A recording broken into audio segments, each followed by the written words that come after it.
One of the ways I got interested is I am the legal guardian to Joey, who I became his big brother through the Big Brother, Big Sister program when he was just 6 years old. And he had experienced a lot of domestic violence in his life.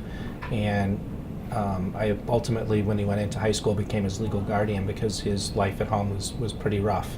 And so just seeing the experience that he was going through really got me interested in the subject and wanting to make a difference as a lawyer in helping people. There's a lot of impact in terms of in the fear it causes in the children, and not only when they're going through it, but sometimes for the rest of their lives. So the impact on children and families of domestic violence can be really significant.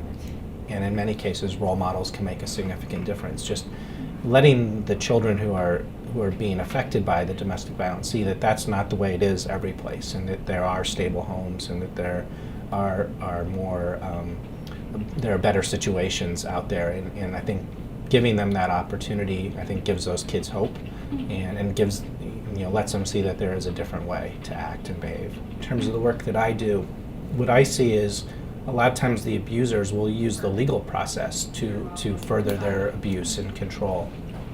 And for example, they'll use the child custody situation to control, if it's for example, a father or a husband that has a history of abuse towards the mother or the wife, and then she leaves him.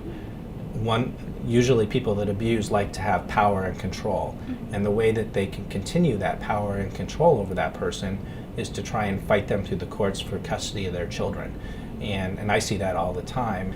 One of the things that's so difficult about domestic violence is that the way to address it often is through our legal system, and the legal system is based on evidence. And sometimes when abuse happens behind closed doors in the privacy of someone's home, it's very difficult for someone who's a victim of abuse to be able to adequately provide evidence to show that they've been victims.